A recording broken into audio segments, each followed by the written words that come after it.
And welcome everyone. Alberta is very pleased that you could join us today. And this is part of our speaker series. My name is Agatha Paulson. I'm the interim president at Alberta, and I know some of just met you today, and so I'm glad you could make it.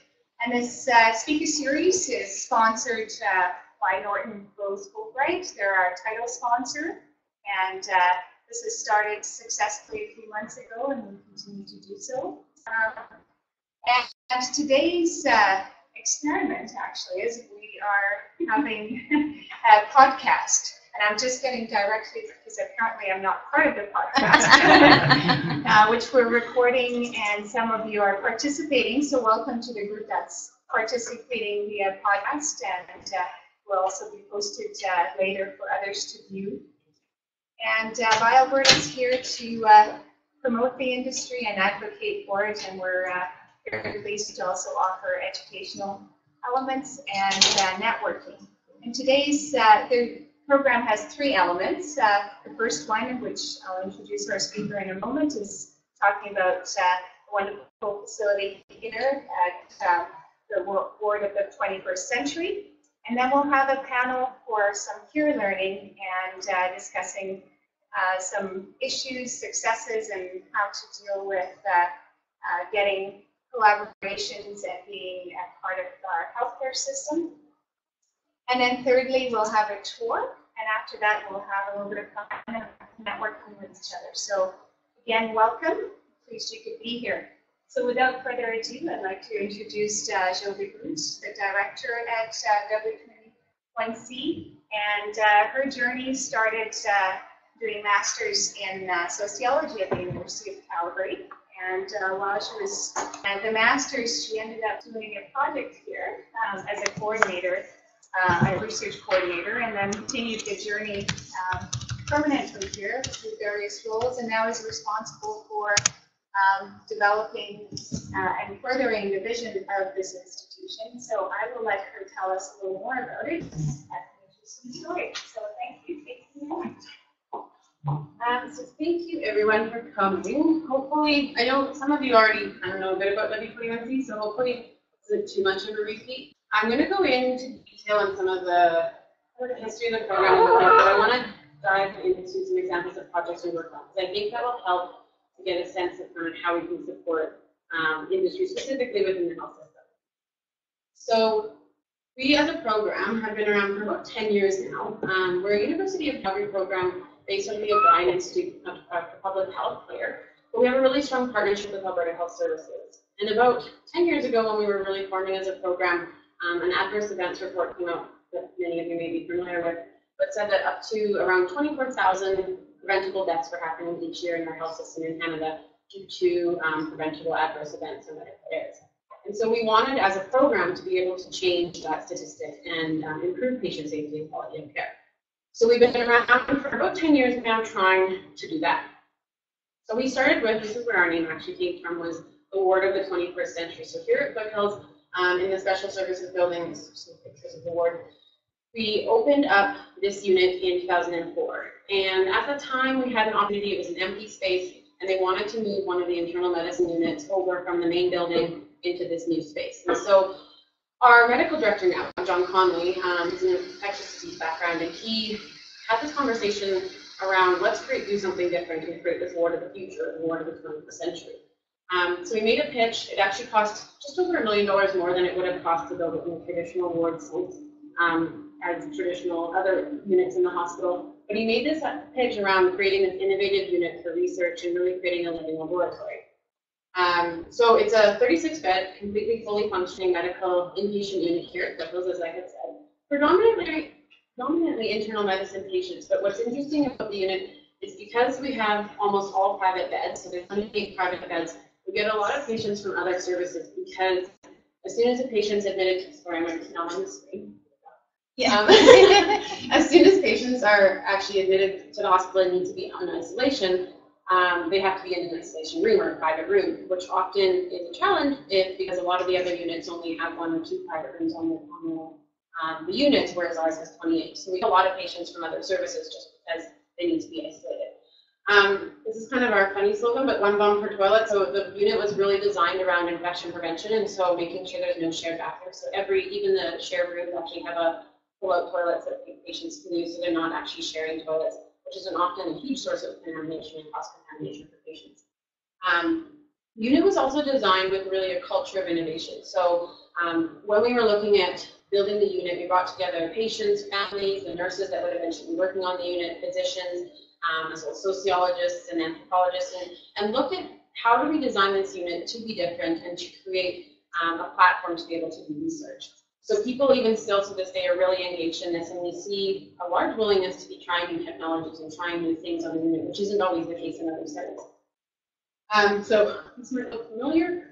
This is our Research and Innovation Center. So I can show you our sim lab during the tour portion. And so this is really houses our entire research program outside of the unit. And this space opened in 2009 when they opened the building.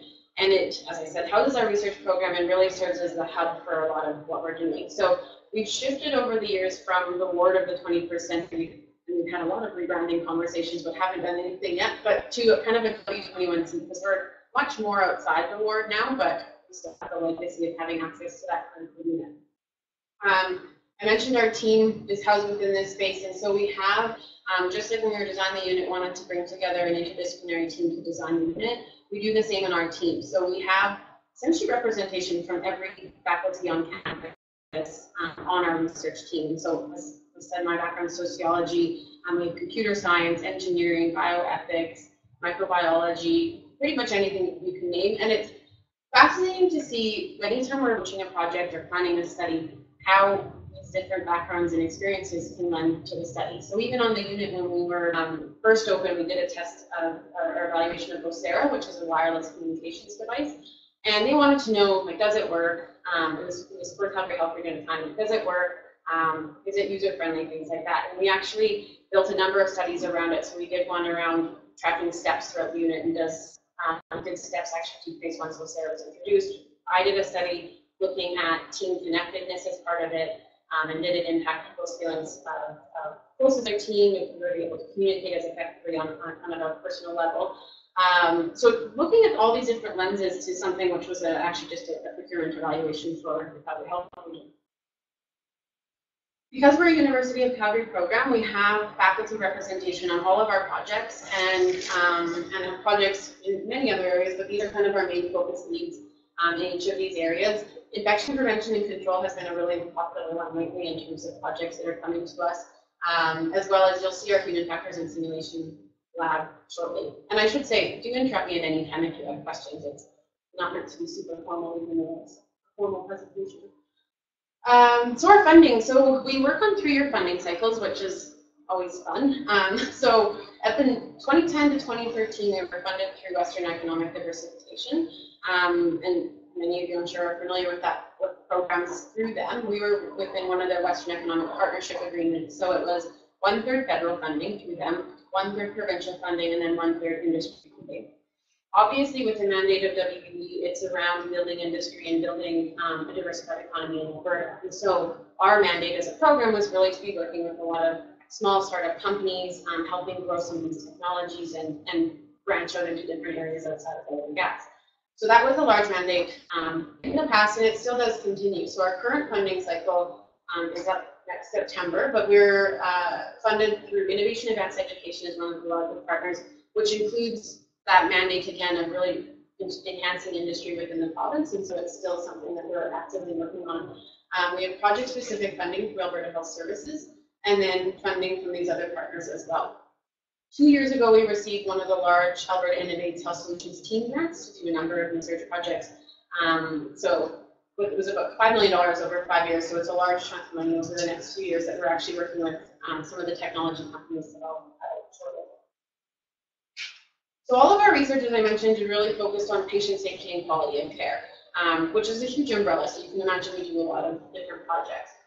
We have 3 main streams, the first being investigator initiatives. So I mentioned we have our faculty leads that have kind of their passion projects or their research projects that they work on as faculty leads that will help support. So we'll help apply for grants, we'll help spend their money, we'll help with things like reporting to the government, things like that. So helping throughout those stages of the research for their projects. We get a lot of public sector requests. So these are requests from things like Alberta Health Services, which will show you one of those projects in the SIMLA. We also have requests from Health Quality Council, as well as Alberta Health. And the one I'm going to focus on most today is around our industry projects. And so I had a comment recently in a tour around the word industry projects and kind of a perception that it's big industry, and it's actually more so on the side of, we work with a lot of entrepreneurs and small startup companies that are just starting to test out new ideas and technologies or devices at that early stage. So that's a lot of the work that we're doing, and you can see that would be coming out of a lot of that, the funding model that is supported in that area. Before I give you some examples, I want to dive a little bit into our human factors portfolio. I would say this is one of the most common areas that industry specifically is interested in. And some of you may already know what human factors is, but for those of you that don't, it's really around looking at how humans are interacting with, whether it be technology, equipment, a chair, and applying the knowledge around human factors to help interaction with that system. So a really easy example is your office chair. They designed office chairs for people that were 6'2". I probably wouldn't be overly comfortable in them. They designed them for someone that is 4'11". Most people that were taller than that wouldn't be overly comfortable. So when they're designing things like chairs, they're designing them kind of for the average standard size of humans. And so taking that concept into healthcare, I'll give you some examples of how that can work. I want to talk about this because a lot of companies come to us, actually, they want usability testing, and often usability testing is very valuable, but there's a number of other things that we can be doing other than usability testing. Sometimes it's as simple as a lit review, that we can actually take a step back and say, have you looked in the literature? What else are people doing? A bit of that market assessment too, as well as what other studies have been done on this and how it's been developed in the past. There is early, and often in the early stage when people are even throwing around an idea of a new technology, let's say. The development process, that's where we can do things like usability testing, heuristic evaluations, and then once something is completed, we can still actually do usability testing on those types of things, but we can do field studies, we can do expert reviews of these technologies. So there's a huge range of activities that we can do in the human factor portfolio as well as in W21C that is outside usability testing. So why is human factors important? The FDA recently came out and said that they want to see human factors evaluations into making their approvals. So it's probably going to be coming within Canada fairly soon as well as a requirement. But so FDA requires it, so that makes it important. It's a good way to gather additional information for purchasing. So you can look at things like user friendliness. I'll talk a little bit about AED study that we did, but comparing the different devices. So often this happens in procurement decisions. They want to compare different devices, and this can be one aspect of something that human factors can be involved in. Another one really is around identifying those sources of error. So you want to develop something that is least prone to errors as possible. And so there's often IV pumps or in this example around the there was a lot of related to IV pumps being used incorrectly just by how they were designed. And so by having human factors involved early around supporting usability as a design feature. So we've done some work looking at blood glucose meters, and there's things that you can look at automating within the device. So a lot of blood glucose meters, strangely enough, you still have to enter a date and time, which you can upload dates and times on pretty much every other piece of equipment. So things like that, recognizing that those are tasks that if the user makes a mistake with that, it's going to make it hard to actually track their blood pressure or their blood glucose if when they go to their doctor, they're completely wrong on their dates and times. So making them as easy and user-friendly as possible and automating some of those things that might be come to bear. So I'm going to give you some examples. This is, I think, parking payment systems are the perfect example of why human factors have an entire discipline. So the Park Plus systems, an example in Calgary, I think even if you had to pay for parking out here, I would say 1 to 2 times a day I stop and help someone pay for parking. And even every time I do it, I'm like, how does this work? Because I don't pay for parking here. But parking machines, it's something really, I think people take for granted maybe when they're designing them, but then when you go to use them, is challenging. And so taking into account the user-centered design, having people even do usability testing and development, we had one of our research associates came in, and this is why this is an example, was standing behind a gentleman trying to figure out how to use it. And it was at the stage where you have to put your credit card in and say, well, I haven't even asked to pay for anything. I don't even know what I'm paying for, but I'm paying my credit card in, which is pretty standard. You put your credit card in and then you say how many minutes you want to park, which is kind of counterintuitive. So understanding some of those can actually improve the usability of some of these devices. One of the most famous in the user-centered design aspect is this $100 million button. So there was a company that had a website that was an online shopping website. When people were ready to check out, they would get to this screen, and they were having about 60% of people would just ditch whatever was in their shopping cart and go, I don't know if they went elsewhere, but they would not purchase what was in their shopping cart. What they did, they hired a company to do usability testing actually, and started to look at users and when they were getting, and users, some of them were like, I don't even know if I've registered before. And they actually looked at duration in users, and some people had up to 10 different profiles, which I don't know who has 10 different emails to make 10 different profiles, but so they were making 10 different things because they couldn't remember which email they had used. They just made a new one so they could actually purchase something. People, there was actually quotes saying, like, I don't want a relationship with the company, I just want to buy what I want to buy in the shopping cart. So they made this recommendation to actually, and this is standard now, but check out as a guest. So you can just, you don't have to enter anything, just check out as a guest. Or if you want to be more convenient when you're coming to come back to buy something else, you can actually register. When they made this change, within the first, well, within the year, they actually had an additional $300 million in sales. So I'm sure there's other factors in that, but they saw a huge increase, 45% increase in their first week in people actually completing sales compared to before. Really simple change. So some of these things that, if you take a step back to some of that usability testing or user-centered design, can actually make vast differences down the line. I want to show you this video. So I want to show you some examples of how we have incorporated kind of these concepts within some of the work we've done. I'm going to show you, this is, it's called a heat map. But so we are currently developing, this is actually an initial prototype of a decision support tool that we're developing for diagnosing pulmonary embolism. And we have users work with the tool, and during working with that tool, we actually track their mouse. So this is a 9-minute video, so it's really boring. So I'll just fast forward. So you can see the green is where their mouse is moving. The yellow is where they kind of hovered for a little bit, and then the red is where they really stopped and were hovering for a longer period of time. So we went and tracked this. Poor summer student actually had to do this for a number of different users. But so we tracked this. So at the end, we can see this heat map of where people were spending the most time. So we can see there's certain areas of the tool that people are focusing their attention on. And the tool was populated to answer a number of questions, and then it created kind of a decision tree as to the likelihood of someone having a pulmonary embolism. It was interesting because we could use this and actually go back to the interviews and look at this second question had a lot of time spent focused on it. And actually in the interviews, the second question made absolutely no sense to them. So we can see that in the speed tracking that they actually were stuck on this question for a while. And then we can also look at how we can design this differently, maybe reorder the questions. You can see areas where people maybe didn't focus any attention at all. And you can look at that when you're considering how to design a technology. Another one that comes up a lot is around patient-provider interactions and technologies impacting that.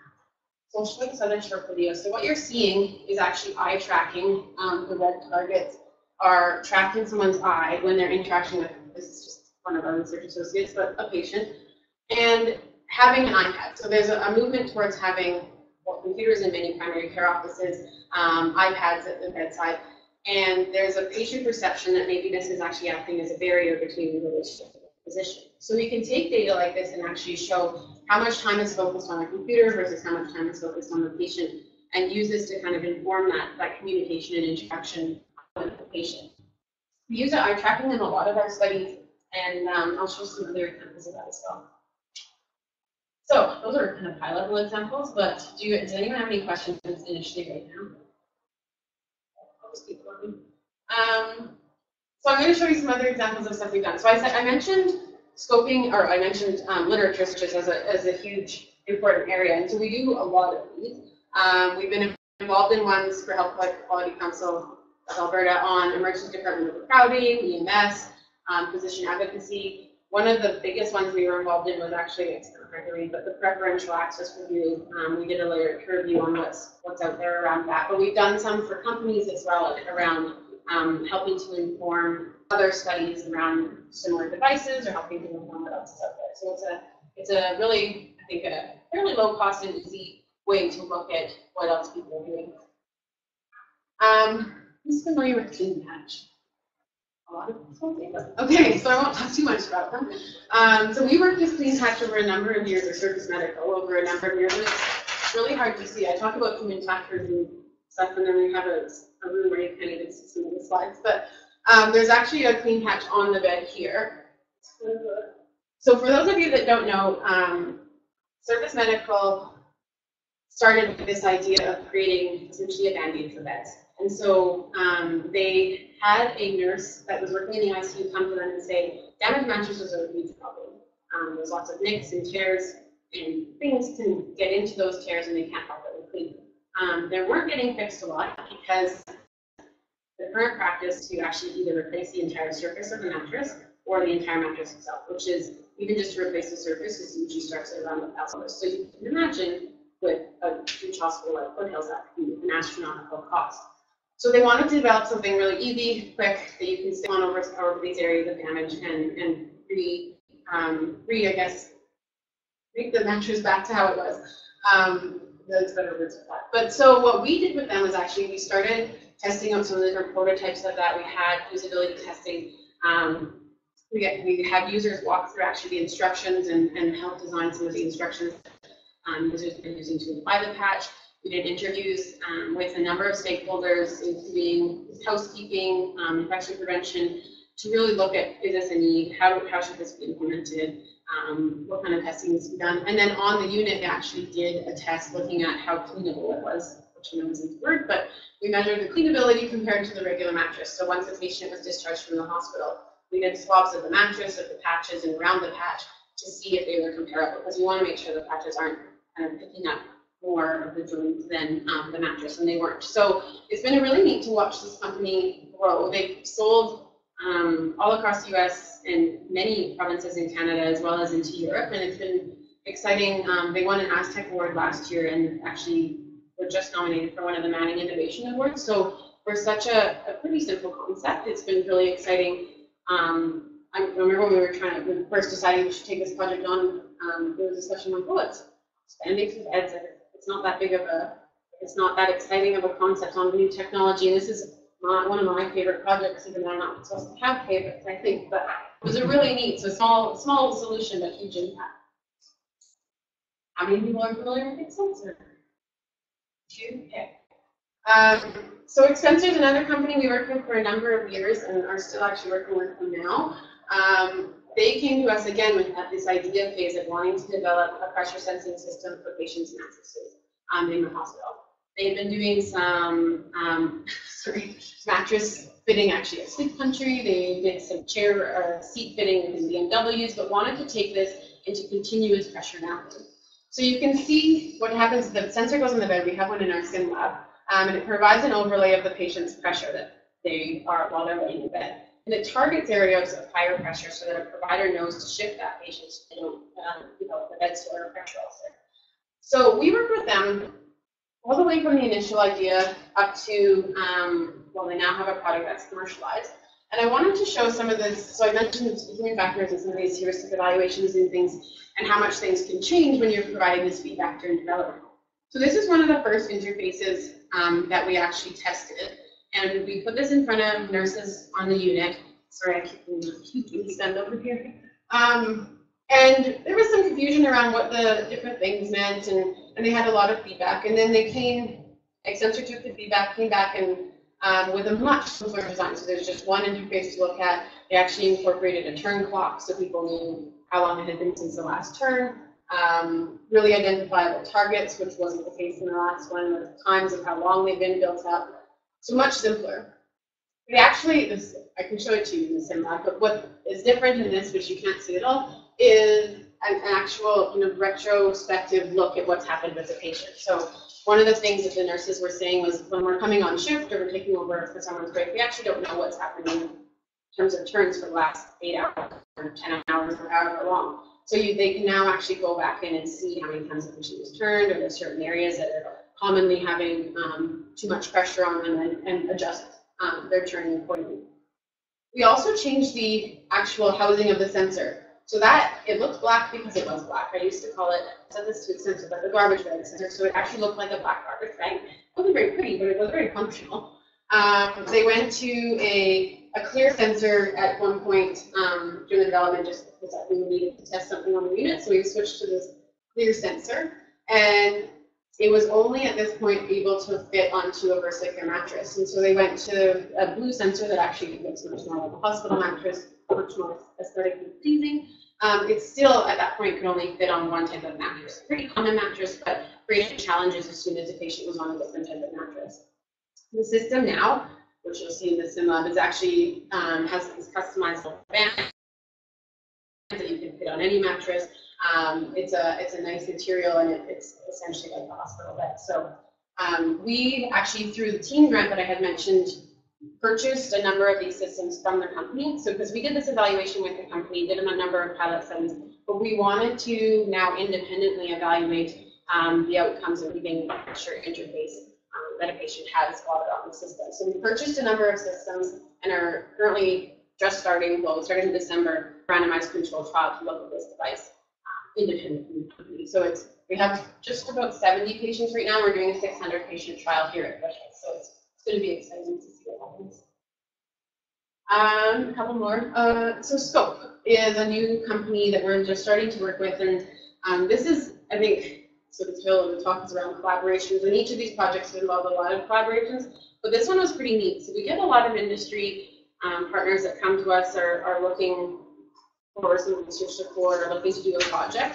And this was another company that came to us, an Edmonton-based company, that wanted to, they had been doing some augmented reality training within oil and gas and wanted to take us into the healthcare field. And we were trying to brainstorm some ideas and ended up actually having them come present at one of our team meetings. And one of our physician leads has been really involved in doing evaluations of central venous catheterizations, and thought this is a perfect way to actually remove the need for her to be there for training students. So there's very few preceptors that actually train students on this procedure, and so being able to have an augmented reality training tool can have more students having access to that training and much more efficient for their time. So back to eye tracking. So I'll show you the procedure. So what we're doing right now is Scope is actually developing.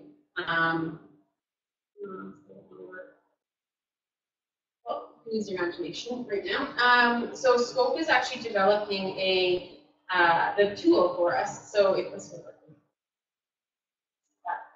So they're developing this tool. I can show you the video in this sim lab, but it's going to essentially, as I said, hopefully, replacing HVAC. So what we said in this video, but it shows every step in the procedure, and then they are developing the tool that can match those steps and make sure the user is actually doing this appropriately before they're moving on to the next step. And then so you can watch the users while they're doing this. We're going to measure the efficacy of this tool versus having the preceptor they're actually teaching, and hopefully have a really effective tool at the end. This is a random study that actually came out of, we were doing a device evaluation for AED. So automated external defibrillators are pretty common, they're on many walls. But we actually wanted to see, well, we had many projects in this with a number of students. So one of the master students was actually just comparing the different devices. Is there ones that are better, easier to use, that make recommendations for purchasing when you have facilities like University of Calgary that are purchasing thousands of these devices, we make recommendations around that. We had another study that looked at comparing elderly users with young users, with healthcare providers and lay people, and so a number of different user groups. But then we had someone that was interested in sex differences in terms of resuscitation performance. And so we wanted to look at, is there a difference how males and females are resuscitated, whether it be male or female actually doing resuscitation. So what what we did is we had a student, again, we value our students, because so we had a student actually track hand placement when they were giving CPR to Stan. You'll see Stan next door. So Stan is our simulator. And so what the dots are the dominant hand placement. So when they're doing the CPR, the dominant hand placement, and then the hand. You can see some people not effective CPR, they're pumping their stomach. Not an ideal scenario, so that's just not right. But then you can also see, and so the males are blue, the females are red, so in terms of resuscitator. And then they're kind of spread throughout the chest of Stan. And so ideally, the compression should actually be coming in the middle of the chest to be the most effective compressions. So we made Stan into Sam, a female, and we repeated the study. And so you can see there's still some people that are doing CPR in the stomach, so don't do that if you ever have to do CPR.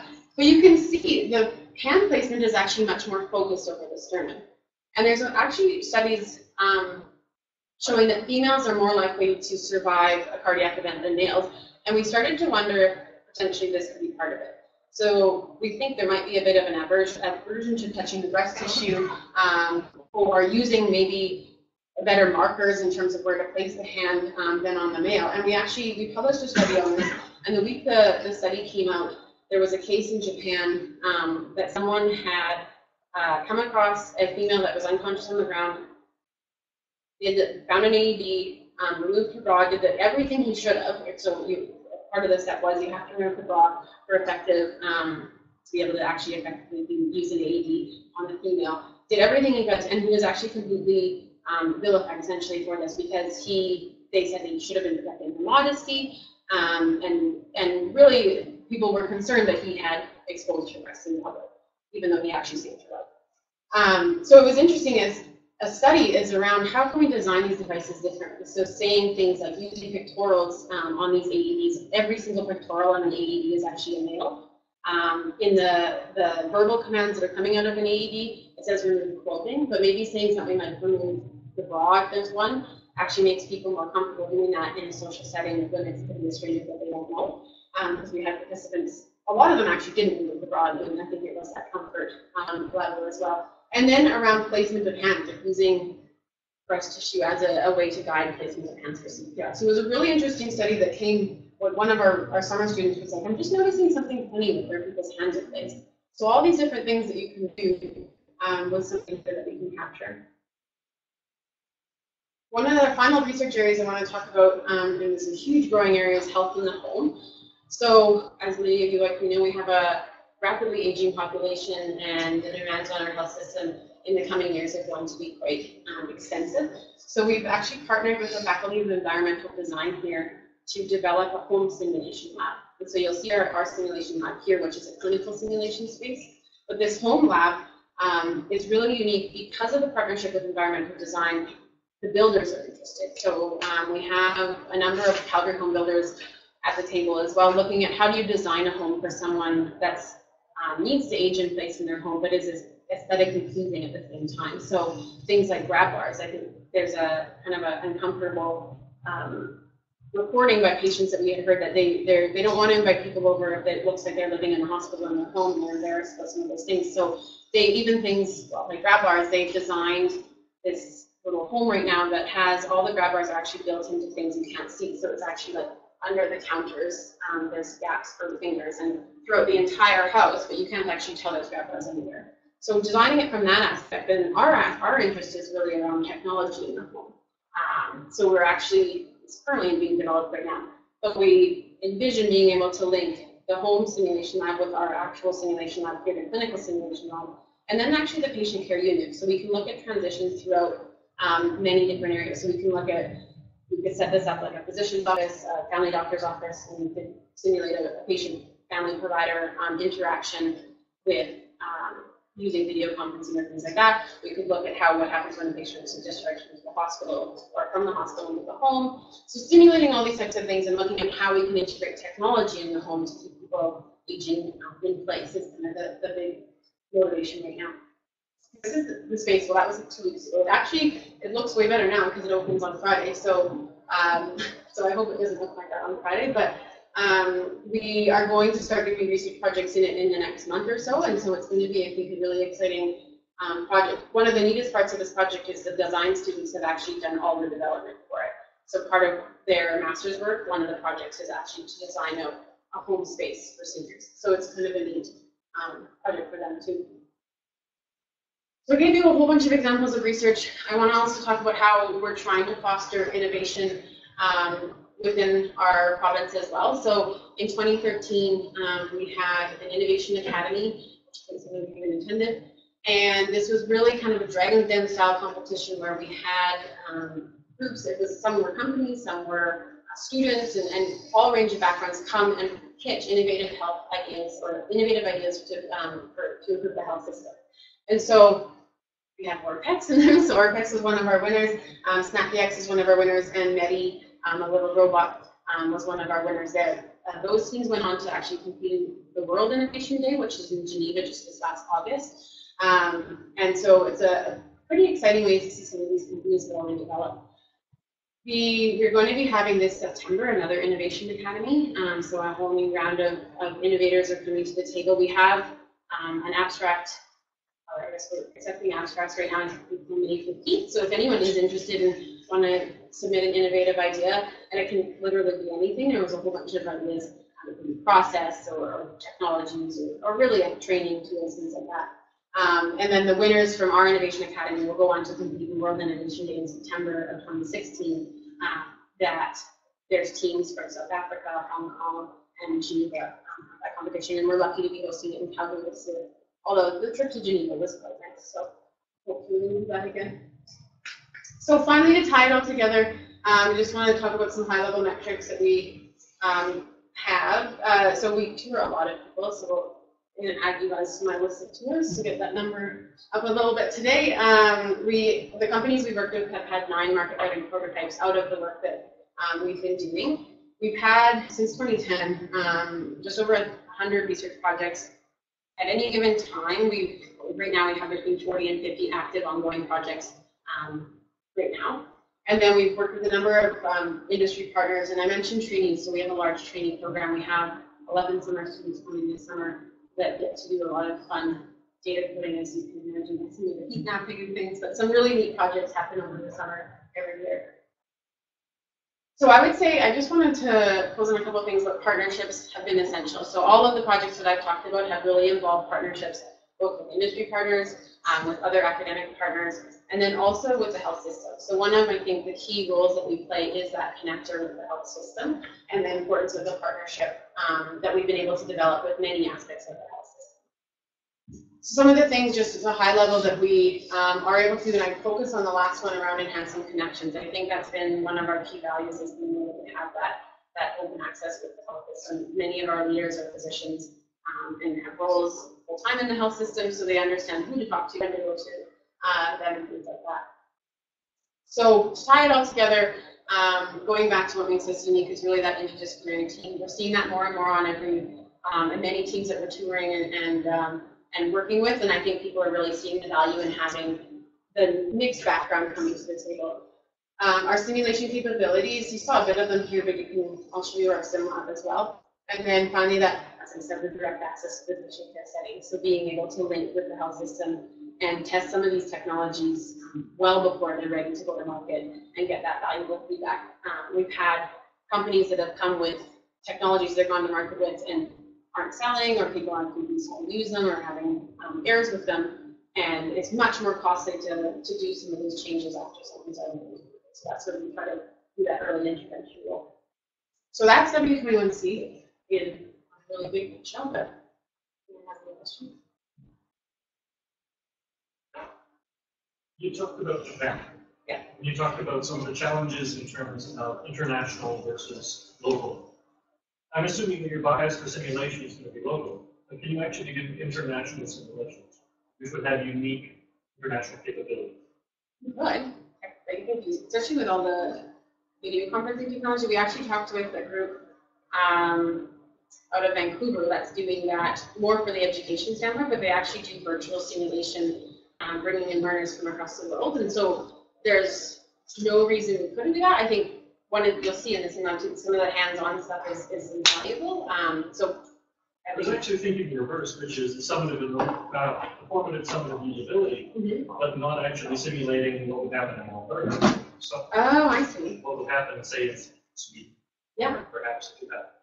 Yeah, we definitely could, and I think that's where some of the connections, particularly with the World Innovation Day, we've got some strong connections more out of Hong Kong, as well as Geneva, and so we definitely could. We can bring in those stakeholders. We have an international scientific advisory group that includes members from across Europe as well as the States, and so we could bring in those experts really in that area and bring to simulate some of those pieces as well. We talk a lot about what you need to be doing is very hospital-centric or patient-centric. The way forward is about making more patient-centric. It's not about what we do in the patient empowerment, enhancing patient seeing now as opposed to doctor seeing now.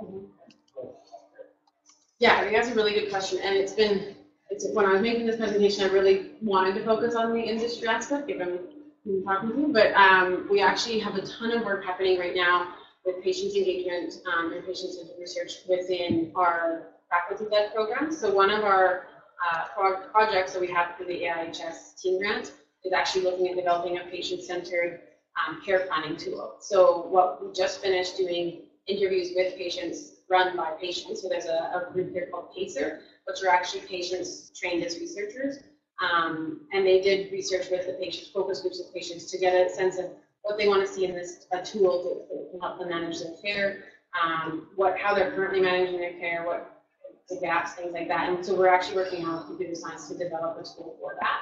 We have a lead in patient engagement, and so are trying to bring that lens on the project. It's hugely important.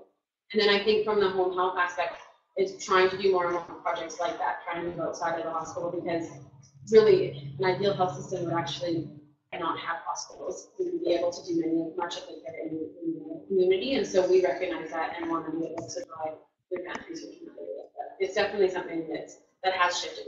We have only been around for 10 years, and it has been that word of the 21st century focus until the last few years. When you started to talk, you mentioned the study that talked about 21,000 errors medically per year. Have you a feel for how much progress has been made on that since then? I think they haven't done another of that, the big review that they had done there. I think there's still a number of errors happening, but I think part of it, people's willingness to education around patient safety and quality management is really changing, and I think people are starting to see, I think it's not that they didn't recognize the value in the past, but there's a lot more formal education available around trying to reduce those. We offer a course here on patient safety and quality management that we deliver to a wide range of audience, but we have hospital administrators to frontline personnel that actually, as part of the course, have to do a patient safety and quality management project and wherever they are. It's an online course, so it's across Canada. But I think people are starting to see the value in that and are studying it more and recognizing the education behind it more. So I think that we have a very complex There's a question on the podcast. So she mentioned they are looking for client planning too. We already have one. How can we show the product?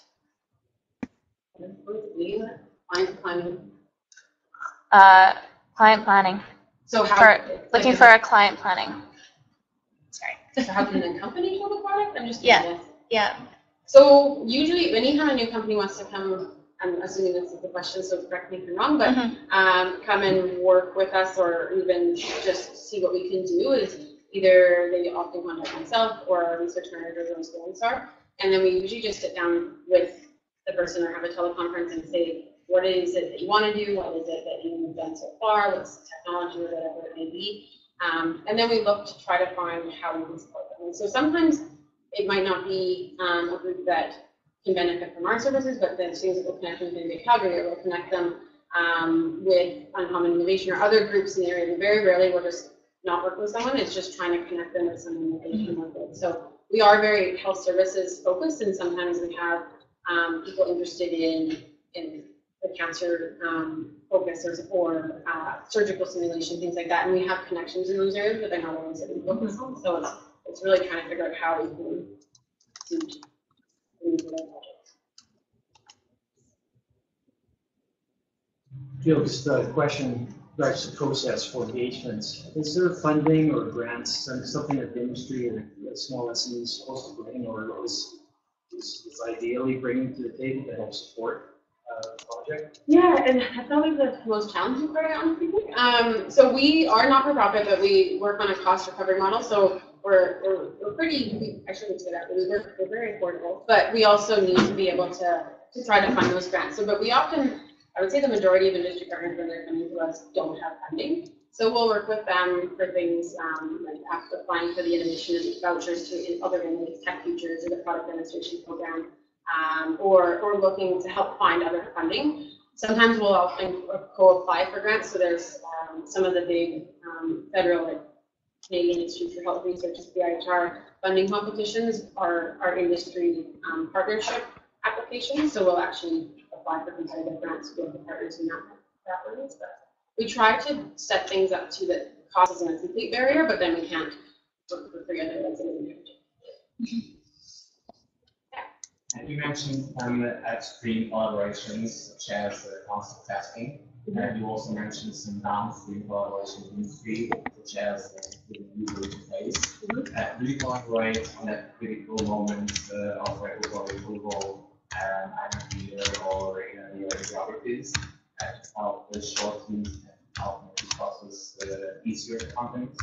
It's not an area we've had a lot of. We've had some involvement in more the evaluation for the regulatory approval, but it's an area that we've been talking about getting into, but haven't yet. Because I think that is kind of that critical, as you mentioned, area.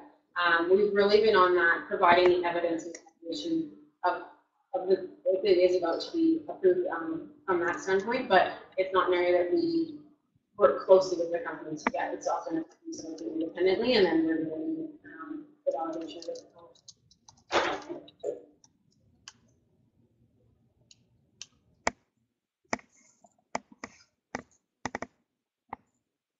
Very good.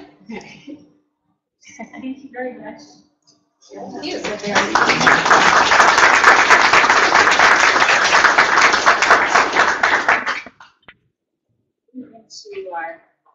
We can. I just want to see, Ling is online.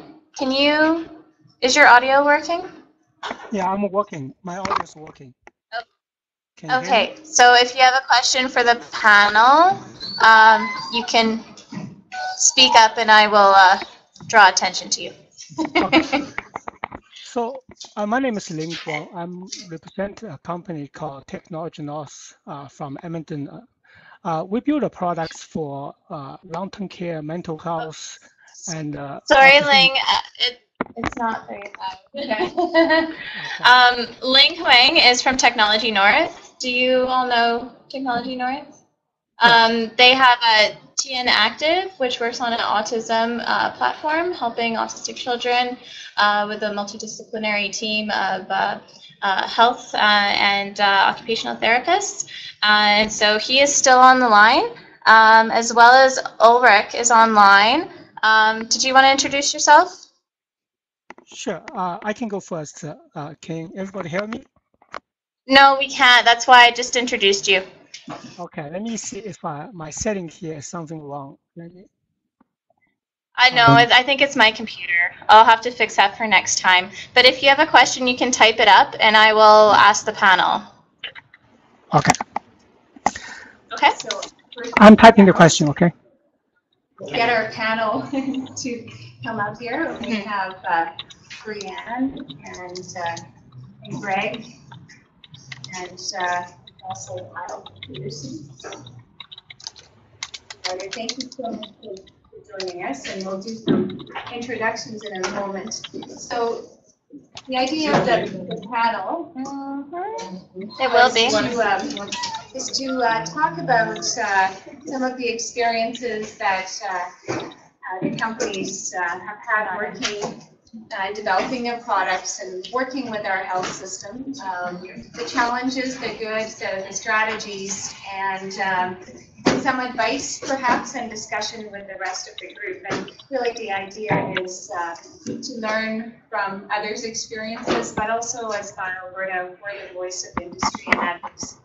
And we're taking note of some of the issues and hopefully designing some solutions to offer to government to help us along with that. But first I wanted to thank Ernst for agreeing to be the moderator. And he's got vast experience in the space, and he's got his PhD in biochemistry, and he's also an adjunct at the Department of Biomedical Engineering at the University of Alberta. He's worked with AITF, and he's also now part of the Health Accelerator. And I'll let him speak a little more about his role within the Health Accelerator, but that's part of the platform to assist companies in working and being that bridge to the healthcare system as well. So without further ado, I will let Ernst give a little more background and then get our panelists introduced. Thanks, Aggie. Good afternoon, ladies and gentlemen. So I'll tell you very briefly about the Health Accelerator because I don't want to do much talking. I want to have our three panelists to represent the medical device community here. Most of the talking. Very briefly, last year, the federal government announced a program called the Canadian Accelerator Innovation Program, CAIT for short. And the University of Alberta, Innovate Calgary, and Tech Edmonton, and so on were applying for funding through that program to establish accelerated commercialization product development centers, and were successful. So we got funding for 2 centers. One called Kinetica now, an energy accelerator, focused on energy industry based in Calgary. That's all I'm going to say about that. Ken Porter in Calgary, he can tell you a lot more if you're interested in that. The Health Accelerator that Tech Edmonton is managing is headquartered in Edmonton, but covers the entire province. So, doing a little bit of a roadshow, we're going to be left. The Health Accelerator is meant to support innovators, inventors, researchers, startups, small companies with their needs for commercialization and needs for product development around health technology. A lot of medical devices, we're doing within therapeutics, diagnostics, and health science. The services or support we offer have to do with any needs a small company can have, from regulatory over licensing and financing, deal making, business plans, and we're getting into product development. If we can't do it, we will find solutions for you, we'll find connections. That is the Health Accelerator. Jason Dink is here, and actually I should say that besides me, also Maggie and Scott are also part of the Health Accelerator. Now, that's all I wanted to say about that. Now, when I was asked to do this, we prepared a list of questions that I was going to ask my panel, and I promptly left it in my truck, which is quite normal. I'm just going to read. Let me know. I have them here. It's okay. What I was going to do, I was going to ask our panel first to introduce themselves very briefly, then I was going to go for the next to give us the elevator pitch, the 30-second or 2-minute overview of your company, and then I was going to go back and ask them about the successes of your company, significant success in your company, and we'll see where that gets us. I want to also open up the audience with the questions. Sounds fine. Why didn't you guys quickly introduce yourselves? Ladies first. Okay. So my name's Breanne Everett. I'm the CEO of a company called Orpyx Medical Technologies. It's based in Calgary. We develop wearable medical devices. So the focus that we currently have is on foot sensing technologies. So we've developed a flexible pressure sensor platform that can be worn in a shoe. And this device is designed to provide feedback to diabetic neuropathic patients to guide them when they need to offload to ultimately hopefully prevent ulcers and amputation. And so our company has been specifically focused in that use case, but then with a longer term goal of being sort of the go-to for mobile plantar pressure or foot pressure monitoring for multiple applications, whether that be in predictive analytics within the medical field to diagnostics or therapeutics within the medical field, and then beyond that into athletic applications for foot sensing technologies. Our first product is called the SteroSense RX, and we just a few months ago launched that commercially in the US, Canada, and the EU. I guess just for a bit of background about myself, I was partway through a residency in plastic and reconstructive surgery when I founded this company, or co-founded this company with a group of surgeons and local engineer entrepreneurs, and then subsequently ended up taking on more education in the business sphere. So for the first couple of years I was running the company, I completed an MBA through the Cascade School of Business, and have now been working with the company for about 5 years since its original inception. I'm Kyle Peterson from Calgary Scientific. We're a developer of software that allows for distributed access to medical imaging. So through your web browser or your mobile device, you can connect directly to the PACS system in a hospital, which stores all the medical images gathered from ultrasound, X-ray, CT, MR, and other scanners, and be able to access those either within the facility over wireless connections or outside over the internet. We've got the product now, it's called Resolution MD, distributed through 45 distributors globally, installed in over 30 countries now, and currently about 80 employees, most of them are located in Calgary, but frequently across the US, Europe, and Asia now.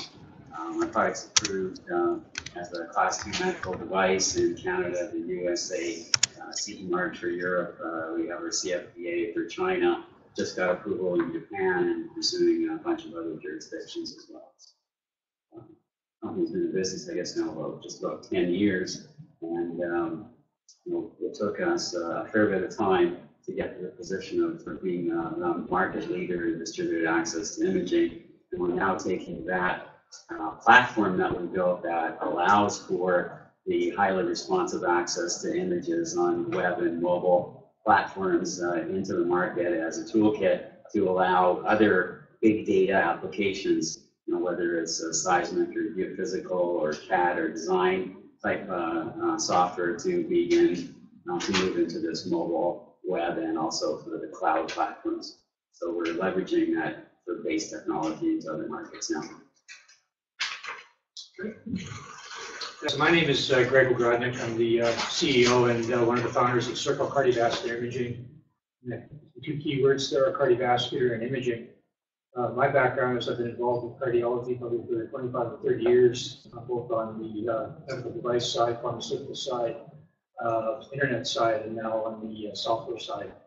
I think why the cardiovascular imaging are important. Number one, cardiovascular disease is still the number one killer. People talk a lot about cancer, but cardiovascular disease is still the number one thing that's going to get the population in terms of mortality.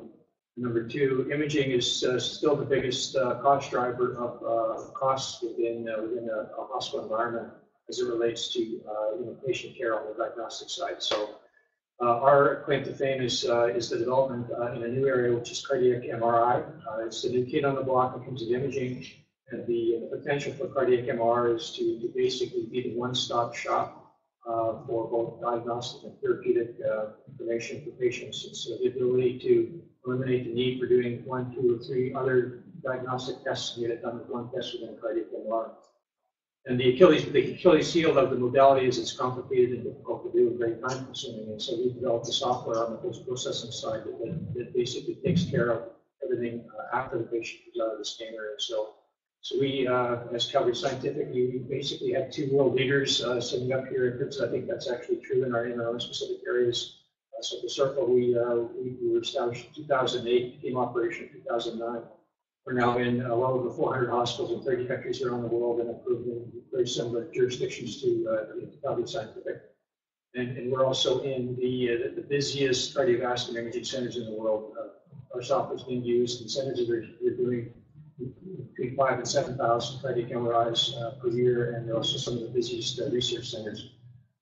So we're based here in Calgary. We have 30 employees, and we're just on that growth phase, and so that's the background. So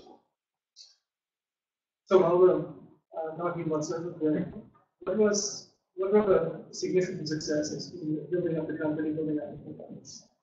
What were the most successful steps? What really made a difference?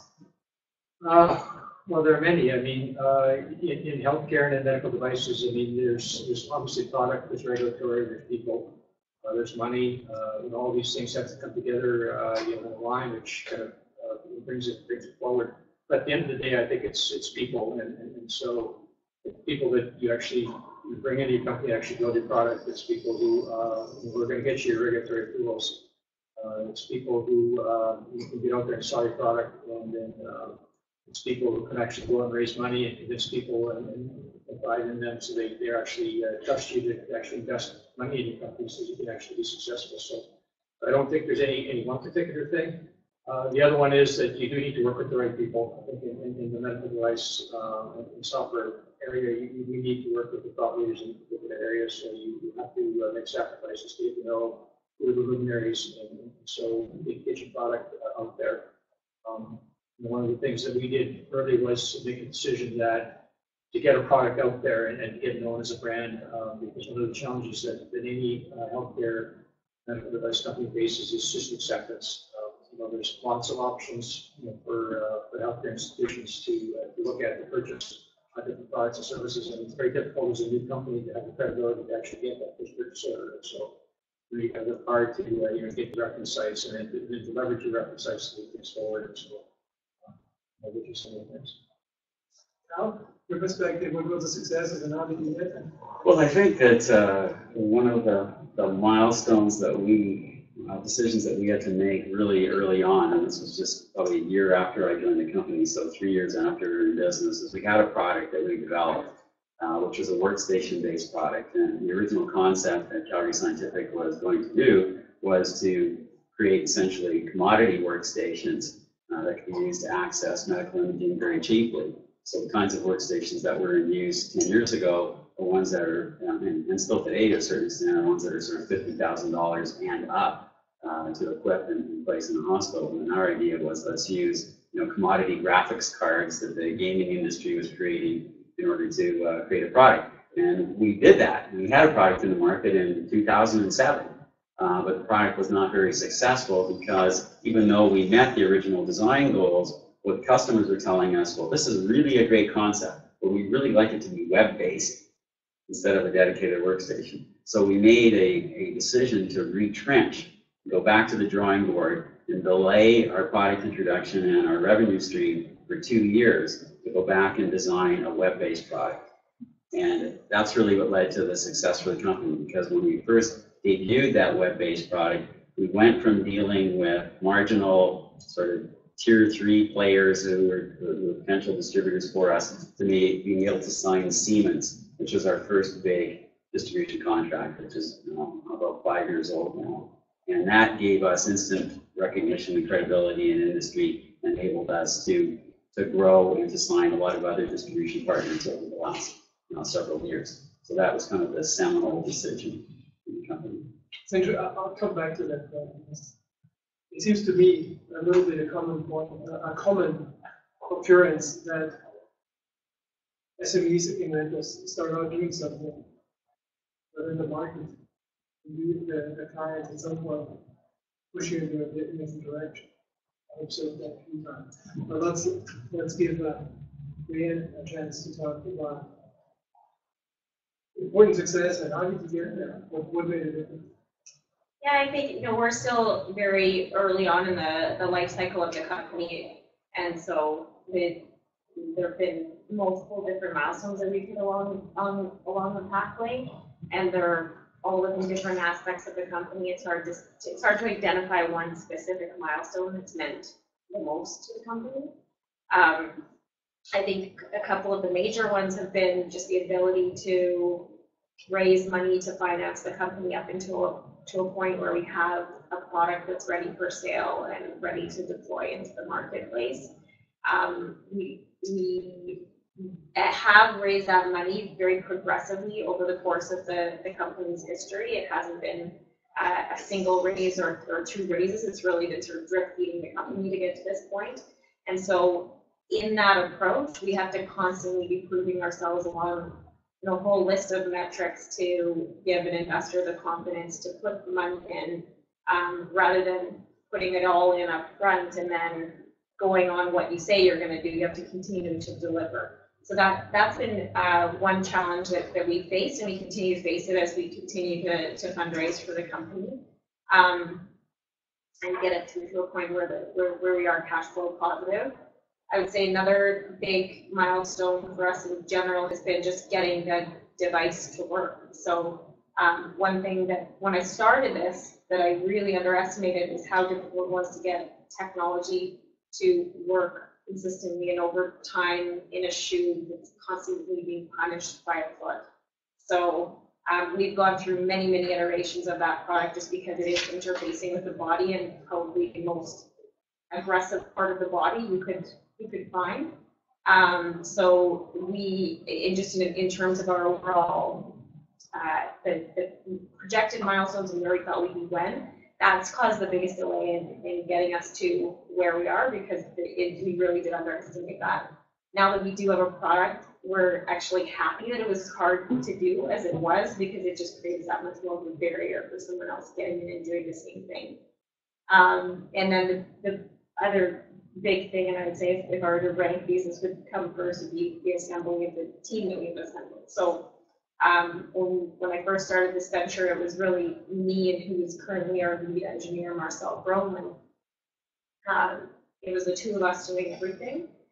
So to be really careful when you're growing your company that you're growing with the right people, so that the tasks that they're in charge of and the focus of the company they're in charge of, you can leave them with, and you don't have to continually be monitoring that.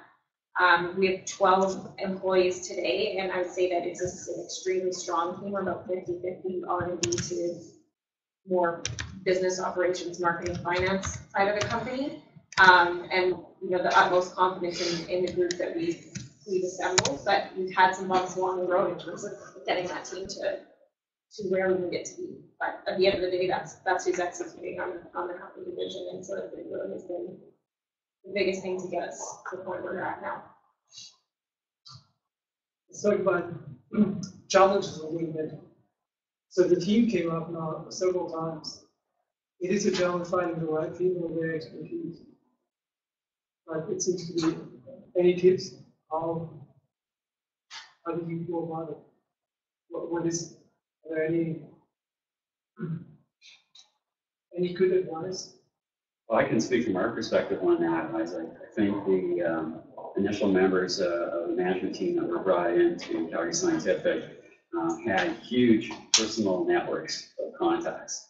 And so it's really not ever been a problem for us to find people and continue to find people to come to the company, because those networks have proven quite valuable in establishing the initial base of employees and the networks that have worked out from there. And I think our process of hiring, particularly on the software engineering side, is kind of a team-based process. So that's resulted in us, majority of the time, finding new employees who fit into the company and work well with the others. Yeah, for us it's a little bit different. I mean, when you look at our engineers, being in Calgary, over the last 6 to 7 years, we've had to compete with the oil industry for people. And of course, being a startup, we could never offer the salary or the perks that go along with that come along with the position in the oil industry. But what we could offer is a very dynamic environment, one which is very challenging, one that could be very rewarding. And so we found actually once we sort of established who the company was and established a bit of a reputation for the company, that we were able to attract very, very high quality engineers to come into the business, because they were very interested in creating something dynamic and new and interesting and useful.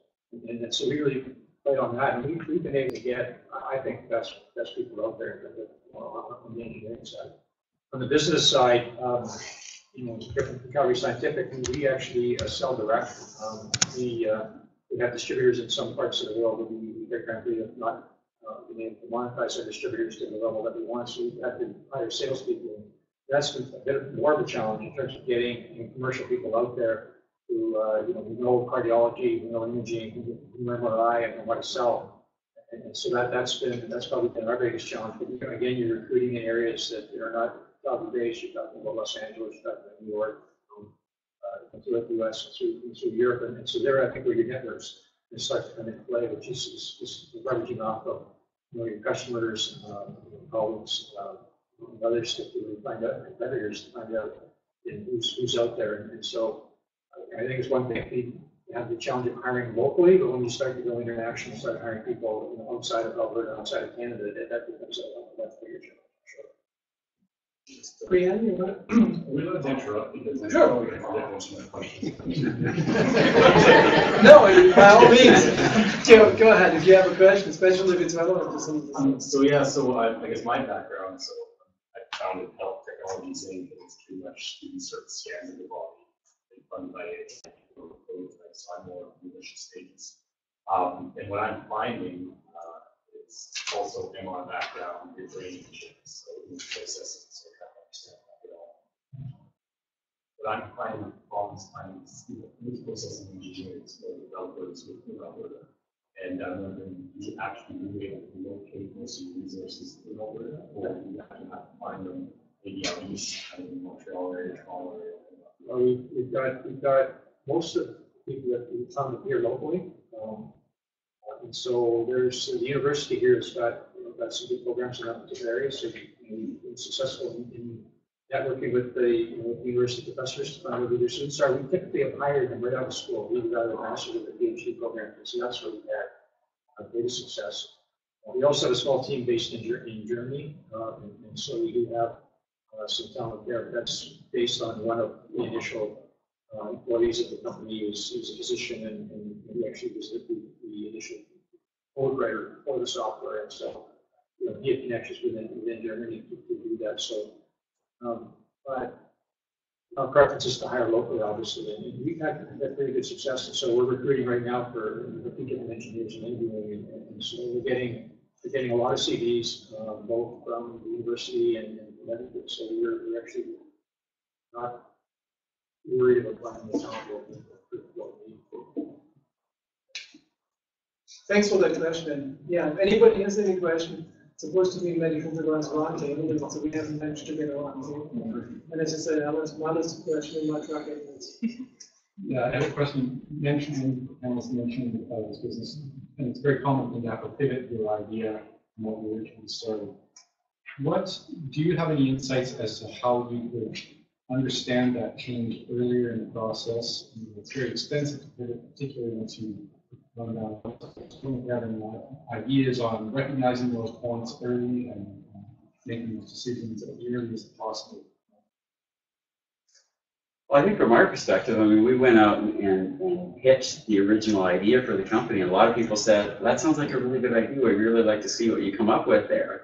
And it was only a case of when we actually produced it and started showing it around that there had been a little bit of a shift, maybe just in that year or so, what we were initially developing, to say, really, this would be much more valuable on the web. Or they might have seen something somewhere else in the meantime that spurred that. I mean, probably one of the things we could have done more of, looking back, is do broader market research in the beginning to identify that. But, said the original idea got some traction, so it was a case of just running with it. And if the pivot had come sooner, maybe we would have been successful, maybe not. I mean, not all the technology that we used even existed when we first started, so that had to happen. And it's still happening in terms of the evolution. It seems to be a common problem, so because not talking about your companies, a lot of companies that I've watched and worked with over the years, as I said, they set out to develop something which sounds like a good idea at the time. But by the time their product hits the market, it's actually quite something different. And the drivers tend to be a variety of things. Most often, of course, there's a market, there's a customer. But sometimes it's also investors, or the company gets bought up and gets pushed into a different direction. So I've seen that happen too. Any comments, Greg and Breanne? How can you identify your product, which is in the market early on? What can you do there? I think from our perspective, what's been really valuable, I would say along the course, we've micro pivoted like constantly. Like we're always sort of adjusting and trying to get feedback. We haven't made a huge pivot within the company, but I would say that we're constantly sort of trying to tune what we do to what is needed. And I think that if I were to look back at us starting the company 5 years ago, you know, a lot of those micro pivots that we've made could have been predicted by feedback along the way. So we just opened ourselves up to criticism from any source by, you know, pitching, being sort of out in the public eye, being present for questions, taking in whatever feedback people have, talking to investors on a one-on-one basis, and from all of those different experiences, we get a whole lot of feedback, and some of it is just noise. Like somebody will have feedback that's, you know, really an outlier, and it ultimately doesn't mean anything to the business. But when you start to see themes in that feedback that's coming back, I think that you have to really sort of give your head a shake and make sure you're not just married to the idea and in love with what you originally had set out to develop, and make sure that you are constantly adjusting to what is needed, not what you want. Yeah, I think that's a good point. I mean, one of the challenges that we faced earlier on, it's always still a challenge, but you know, our software was not the first, you know, cardiac MR post-processing software out there. I mean, all the major vendors had a software. There was 3 or 4 other companies that were ahead of us. Our primary competitor, that's still our competitor today, been in business 10 years longer than we had. When we started the company, we just thought we could do it better, and we thought we were going to capitalize on the growth of the market itself. And so initially, cardiac MR was very research oriented, just in the big academic centers, doing itself with researchers. And so that's a small piece of the pie, but you know, the dream is that every community hospital in the world is kind of, you know, moving towards this as their primary imaging modality. And so for us, the challenge has always been kind of spanning, you know, the high research centers to the, you know, to the newbies, to the new people. And so, you know, developing a product along those lines is a big challenge. And for us, you know, when you commercialize, you start listening to your customers too much. And so people always have feature requests. They always say, "I'll buy your software if you'll be blank." And so, you know, our product is called CMR42, and I can tell you later, you know, we joke about we now have 42 different ways of drawing contours just based on all our customer feedback in the early days, so we could actually close deals. And so one of the things we've learned is to actually, you know, truly understand, you know, is this really going to close a deal? In most cases, the answer is no, you can close the deal anyway. But those are some of the distractions you have when you're actually doing product development, so listening to the customers too much and trying to accommodate.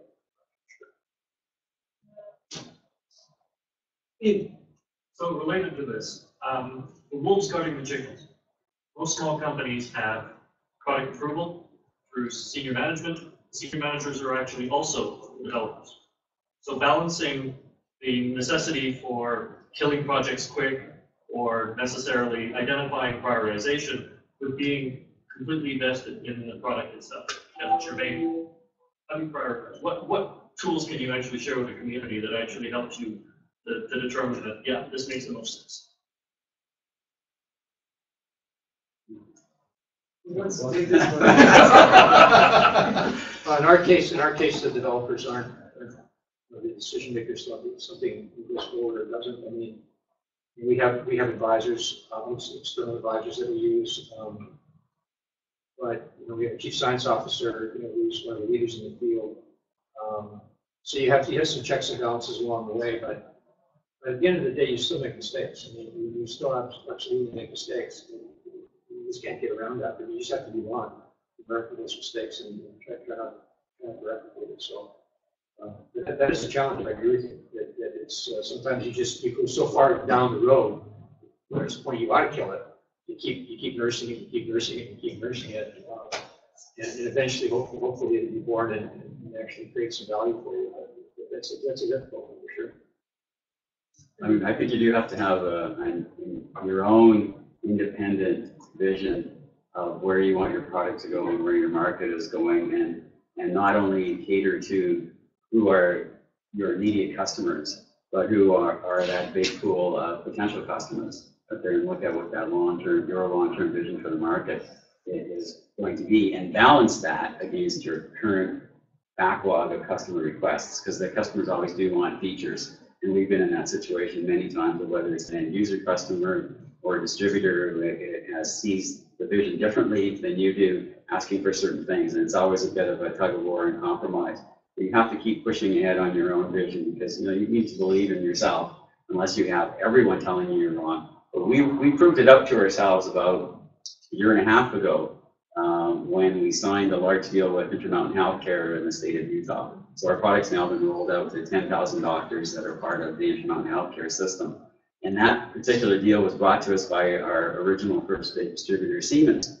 What was interesting about it is by that time, we had evolved to the point where we had some brand recognition in the market independent of our distributors. Because Siemens was actually selling a rebranded, Siemens branded version of our product that they had us do some custom engineering on and taken off in a slightly different tangent, where we were taking our Resolution MD product.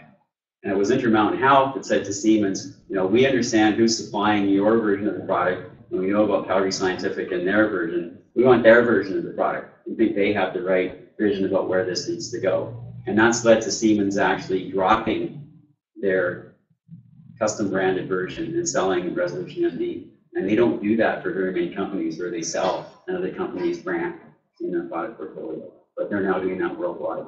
It's funny because we just displaced Siemens at Intermountain Health about 6 months ago.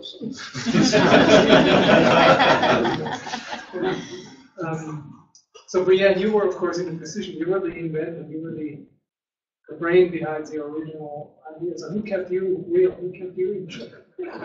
How did this work in the Well, first of all, I never was doing the product development. Like we've always had engineers that are doing that, so there has been a division of labor there.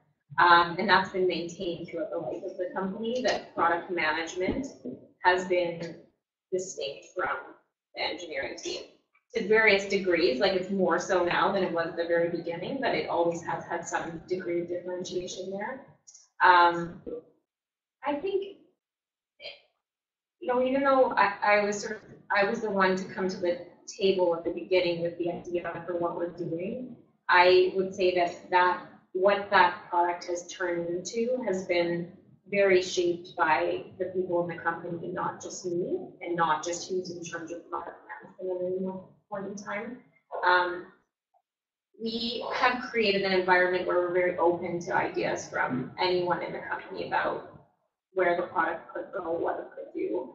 And there's certain things that we've done to try to foster that sort of sense of innovation. We did implement an ISO 13485 process, so we have a set process that we go through when somebody has a new idea in terms of going through making the business case for, does it make sense to even bark up this tree? And in most cases right now, it doesn't, because we need to be sort of full of focus with our company, but it doesn't mean that we can't develop IP in these other spaces. So we've set up the process to take in new ideas, to consider those new ideas, and to cost them out. And then what we also do is, on a quarterly basis, we do an IP review, where we basically go through what has been developed, what has actually been developed the last quarter, what is done, and what is sort of on the horizon, and what could be the focus of the next quarter, because our goal is to constantly be filing IP around the technology that we're creating. So that isn't necessarily specifically related to the product that we're focused on. So I'd say that, just being open to new ideas, the team is aware that we're open to that, has been a big thing. And then I think part of it, honestly, has been the fact that I came into this very open-minded because I'd never done it before. So taking people's advice has been something that I've been really careful to do, and to do consistently. And so not having had that track record of success of developing a company and developing a device has actually helped me, because I don't know that I can do it. I have to prove that to myself. So getting insights from others is always important. So related to that, when you go into the technology industry in general, people are talking about lean startup concepts, minimum viable product, essentially get it out there to your customers as soon as possible, so you actually see that the market is looking for your product. Now, that's a challenge when you're in a regulated industry. It's not like you're in gaming, so you put your prototype out there and want to buy it. Is that at all applicable, those kind of concepts? We launched our first product that we had thought about. And so, yes, it's possible. I mean, you know, you're not going to have everything perfectly where you want it, you're not going to be as big as you need it, or whatever, but I'm sure it's possible. Just have the right people and be able to have start in the right places. But, yeah, I don't think that we definitely still do the perfection. There was one question. You have a founder syndrome, I think you're talking about, with strong will, the baby, the change, the pivot. In our company, still, it's very much in this. We use our board and see what the company, when we have an issue with conflict, we'll have an argument with just you and I, but as soon as I go to the board, the argument disappears because the board has unbiased objective experience view. And I thought that was the easiest way to get rid of conflict and calm down and self-centered view of the issues. I wanted to just follow up. You had talked about Calgary and resources stuff in Calgary, and I can imagine there's a lot of engineers in Calgary. I struggle to find regulatory expertise in Canada that will take our medical devices through the process. Is that you have all that challenge, or do you think everything we need is in this province, in this country? Yeah, when we started, we hired an external consultant out of Boston. Yeah, okay. I got the first quote for $40,000 just to look back. Yeah. And then we went out and we actually found, I think, probably one of the regulatory guys that had the right experience. We worked for another medical imaging company, so we basically recruited another company to work for us. He's been with us now for 7 years, and so if you could find an anchor like that, it's such a huge find. I know I'm on the board of another medical device company, and they've gone through 3 different people who haven't worked out because they're not there. It's just very difficult. And that's the challenge. You pull somebody in, they look like they're good, they get a recommendation, their CV's full of stuff, and they don't do it. They don't do it. Yeah. That's a challenge for sure. I got attention. One other question on patents, constantly filed patents. How much is your annual budget for IP lawyers and filing patents? Is it going on for 100K? It's really changed over the years. Like it started off as 0. Yeah. Yeah, I think for this year we're somewhere around the 100K mark for patent stuff. Yeah. Yeah. We're currently spending over $200,000 on just fees and filings. And we have a full-time IP manager. So there's another 100 there. Certainly. Yeah, our budget 2015 is around 100,000 a year. We're very careful with patents. Number one, obviously very expensive to file, and you don't want to defend. So in our industry, it's just very difficult to defend patents. So we're more of a trade secret organization because that's our preference going forward. And so, but we still file some patents in the areas we think it's good. Mine is more on, I guess, investors. So, people making different levels of the company. I'm starting out, and I have people that are interested in investing, but I'm kind of in that the model that you described, where I get money, develop type of thing. I guess your opinions, is it better to take that money and give up in equity and kind of bootstrap the company and just go? Or you keep that equity as much as long as you can, and more down the line. In Circle's case, we've done 3 separate rounds. First one in 2008, second one in 2009, and then our third one was 2011. But in 2011, we raised 3 times more money than we needed. A very good valuation. We took the dilution because it took away the distraction we had to raise money. And so we actually took the cash happily, and we've been able to focus. We haven't raised any money since. So that's now 4 years. So it's just allowed us to focus on the business, in particular, and not have to worry about going out and raise capital. So I think it varies. My personal philosophy is people offer you money, take it.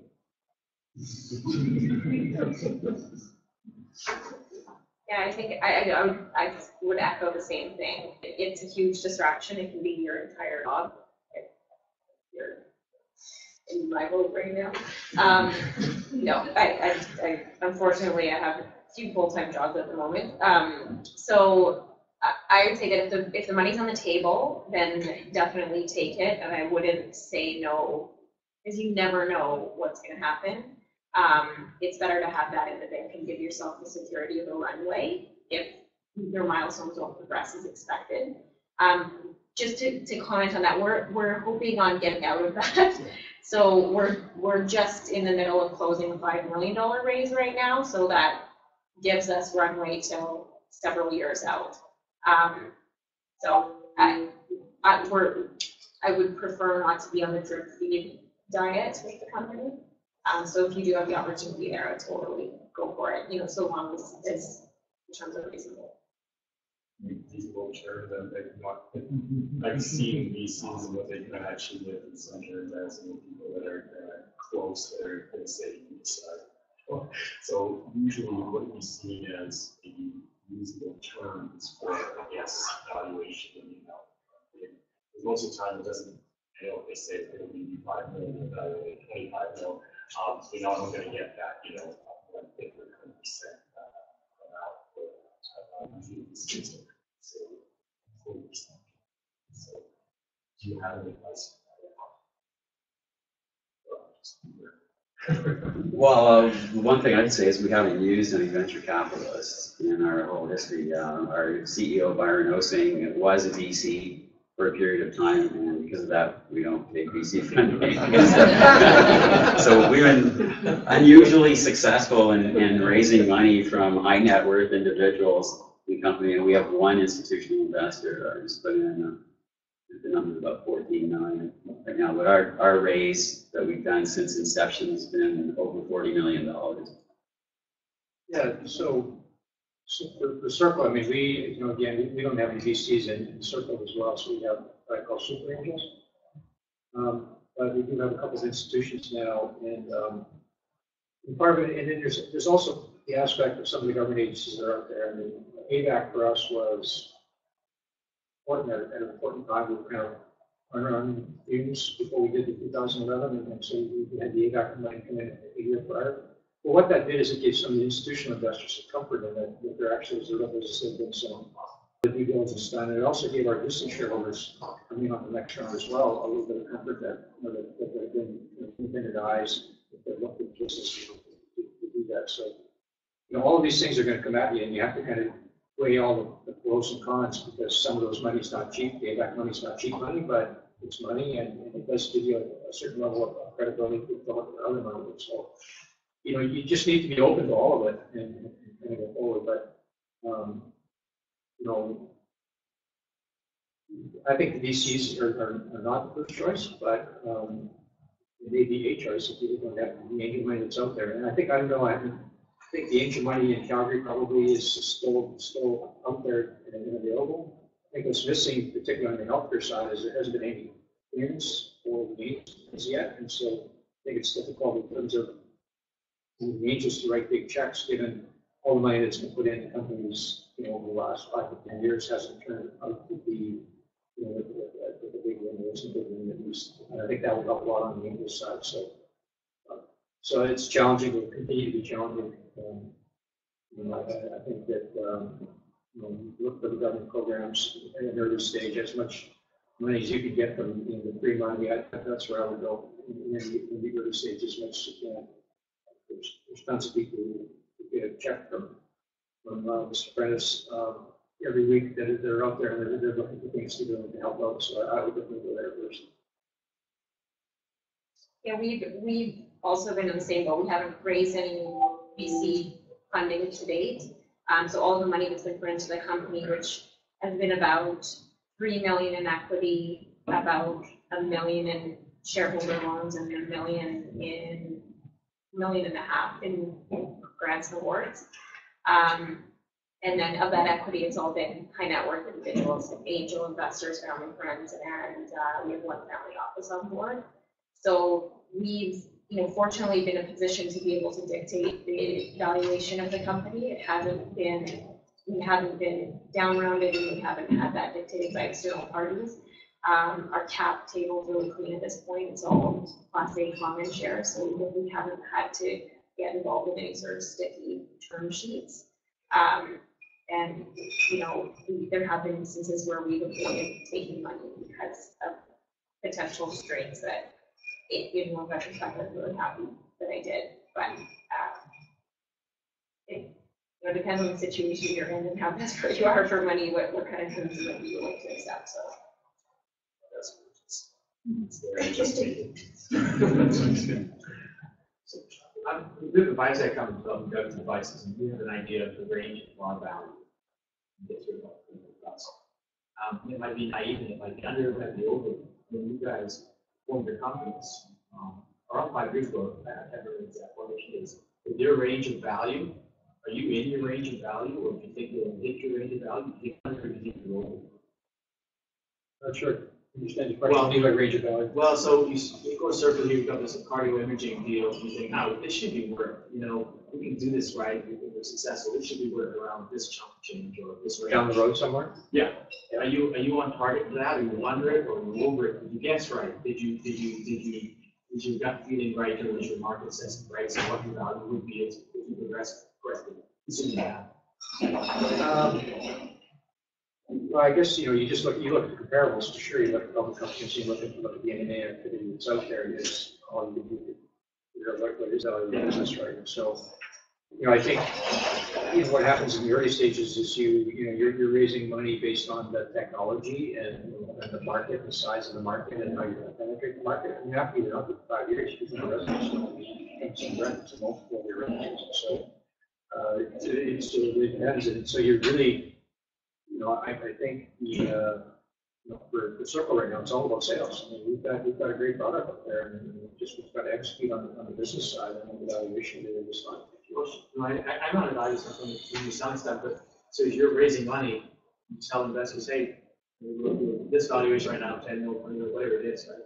What we expect to be in 3 years, this kind of valuation. I was wondering if your guesstimates in the early days were like, what you were telling investors, the investors that came to you 3 years ago, and you're saying, yeah, there must be looking for some kind of expectation of what kind of multiple on this. Right. I'd say based on where we're at with the company, our valuation is probably on target with what we had thought, but where we are is further behind where we thought we'd be on the timeline. Right. So that's a good thing. Yeah, I think a lot of our angels, I don't know if they were thinking about maybe in for 7 years. I mean, we thought that we would have some sort of an event in 5, so we're at 7 now. So probably it's a little bit longer. We've had opportunities, but we've never had a valuation that I personally think from shareholders. So see, I think it's a difficult question. I guess the answer is no, because without it, probably would be a good valuation perspective. What we probably would to lower the managing expectations.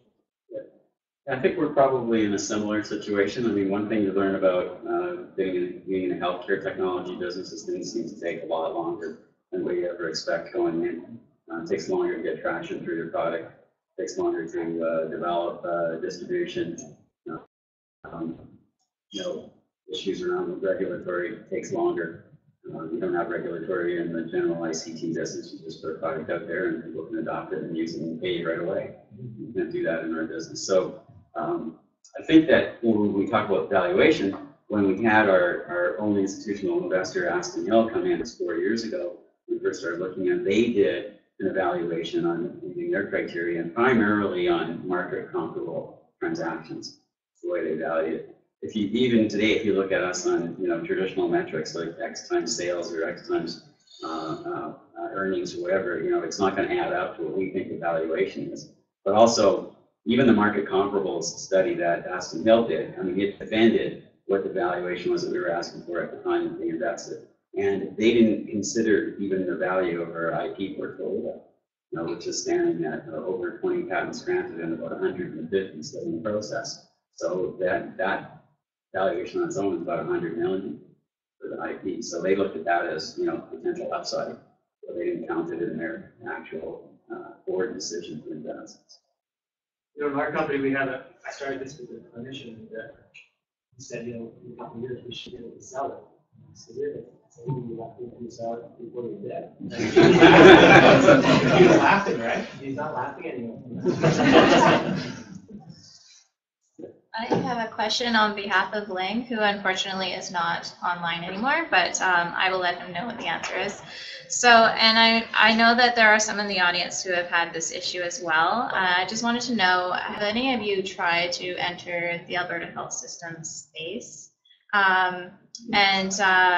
He is already selling internationally, but he's having a hard time trying to get his product into Alberta health system. So, any advice to go about this, or? Okay, we don't have enough time. I know. I didn't want to. It is on behalf of Ling, but it is. I understand it is an important topic. Our experience was that AHS is an embarrassment, to be frank. I mean, I've never, we deal with the biggest institutions around the world, and we've never had so much frustration and red tape and bureaucracy as we've had at AHS. And so they're our customer now. I mean, after, a lot of pain, and everything's fine now, but in those early days, it was so frustrating. I remember a meeting we walked into at the Muslim Justice Center.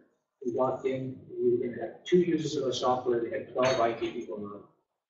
12. This would be 2 users. And that's just so ridiculous. So our experience is it's a top-heavy bureaucracy where they can't get stuff done. So there's. Okay, so I guess follow up. Do you recommend perhaps, as you did, go international, get recognition, and be able to don't count on the I think it should be fixed. I mean, there's a lot of money that's being poured into innovation in Alberta, and yet there's no pressure on AHS or anybody else within that to facilitate, kind of product development or validation or being a reference site. I mean, wouldn't that be nice? It's like there's this. If you're from Alberta, you must not be good enough. That was the attitude that came to us. It was more so a detriment than it was a pro. So. I have been involved in the last 7 years. In one way or the other, one was peripheral, the other one has in 3 projects where AHS actually owned the intellectual property. They could not manage to get that into the fund. They actually owned the intellectual property when it was there. Couldn't get any support for development again. Anybody else wants to comment? Well, I'll throw in our experience. So make it, And I'm sure Ling knows that too. Oh yes, but I guess how could we go about creating solutions or help them along? Well, I mean, one of the issues, and I know that the Premier mentioned this when we first came into office, is that he was going to look at the issue of sole source contracts within the Alberta government, and one of the biggest areas of the province that has sole source contracts is Alberta Health Services. And one of those is for medical imaging software, particularly all the central stuff, the PACS and all of that architecture. And so because we interface directly with that and we actually compete with solutions they already have in place that they've paid many millions of dollars too much for, it's a real challenge for us to get in. We do have a project now. It's one of the areas that you're probably aware of, Greg, is that cardiology is an outlier in terms of the province's imaging strategy. So there's some openings there to get into service the cardiology requirements from the distributed side, obviously not the MR side, but it was finally door open. But I remember going through a presentation by Dave Martin, founder of Smart Technologies, a few years back. He said, we were selling for 4 years in the States before we sold anything in Alberta. We're not going to be that fast. This could take us longer than 4 years selling elsewhere before we sell something. Breanne, do you want to comment on the AHS? Yeah, sure. We're kind of in the middle of it right now. So it recently came to my attention that there is a and there's an innovation procurement program through AHS where you can actually get your technology piloted in AHS, and AHS has budgets of $75,000 per project to actually sponsor this. You can't find it anywhere, and even though I know about it, I still can't really get more details on it, but it apparently is there. So we're in the process of trying to find out more about that. I ended up getting put in touch with the Strategical Clinical Network for Diabetes, Obesity, and Nutrition in the province. And so now actually Scott and Jason are both involved in this as well, where we're trying to bridge this gap between the company and AHS in terms of getting the technology on people within the province. So one challenge, just sort of step back for a second, one challenge we found in terms of focusing on the US as a market with our technology is that there's no reimbursement for the system right now, so we expect patients to pay out of pocket. So what's really appealing is a situation where there's integrated care where whoever is incurring the expenses for diabetic foot disease is purchasing our product so that they can save money and improve outcomes. But it's very complicated with the landscape in the States in terms of there being a differentiation between the provider and the payer. Now there's a unique opportunity here because the provider is the payer and AHS is one. So theoretically you have a really unique environment for starting to test out technologies that could be that could improve outcomes and could be economically useful for the province. So what we're doing with this strategic clinical network is they're actually, it was sort of serendipitous timeline-wise. They're in the middle of developing a foot care pathway in the province, which is basically best practices guideline for how to deal with the diabetic foot. And so what they want to do, and they're really gung-ho to do this, is to actually pilot use of the technology in high-risk diabetic patients. I don't know what the timeline of that's exactly going to be. We seem to have all of the people that want to, or that have the power in seeing this happen on board. They had originally outlined that we would be starting to do that in May to June timeline, at least starting in a single clinical site. TBD as to whether or not that's going to be the case, but so far there's the start of something there. Well, I was just going to ask, we're trying to promote innovation and help companies bring their innovation to market. And if there's a missing link in Alberta where, we have these companies that are building leading edge, state-of-the-art, whatever you want to call it, in the medical industry, but they're unable to, break into this market. Is there, I guess the first one is that must be frustrating. But the second thing is, are there plans that people get together to try and have that translation between, that new technology into our infrastructure as opposed to any technology being that south or other locations international first, and then that's again the nation. So yes, there are plans. There have been some institutions established who are supposed to look at that. Between Alberta Innovates and various Alberta Innovates, the various ministries and the NHS, there are sort of 5 other committees which are looking at the issue. What my experience is, and I'm a little skeptical about it, and I'll tell you why. But my experience over the years with AHS has been that you can actually get into AHS 2 ways. At the very bottom, when you talk to clinicians, because usually all of you at some point encounter clinicians who are interested in your product, and they are, if it's a good product, they're usually pretty excited. So that's one way, and sometimes it actually helps you at least getting a little bit of traction. And sometimes it also works at the very top, to the minister or whatever, and fairly high. What I have seen over the years is that no matter how you get in from the top and the bottom, there is a somewhat layer of molasses in the middle in the management somewhere, and everything eventually ends up there and it's stuck. And people just So that has been There may be some people here who are enough experienced in the healthcare system, remember the days before we had the Super Bowl and the nominations and all this and that. Does anybody in the room have any feel for whether the innovation stream is easier when administration was decentralized in the province? Actually, ISL at the time, before the amalgamation, is Capital Health in Edmonton, and as the Alberta Cancer Board, one more. Cancer Board and mental health were also independent. It was way easier to deal with the Cancer Board and the Cancer Foundation at the time existed. So in that, we could actually do things both with Capital Health and with the Cancer Board. What we have to do is go back to the sociologist in the room and say that we need to deconstruct the organization people. All right? Jason was. So maybe just a couple of quick comments. So that exactly that point was actually brought up by Don Ives this morning as part of the talk that he gave around innovation and adoption of innovation and local services. Talked about Capital Health, talked about sort of their research innovation office and optional technologies, which is much easier. And sort of made that suggestion as well, actually, around what's the impact of sort of the regional, sort of again regionalizing of the health services and whether or not that will have an impact in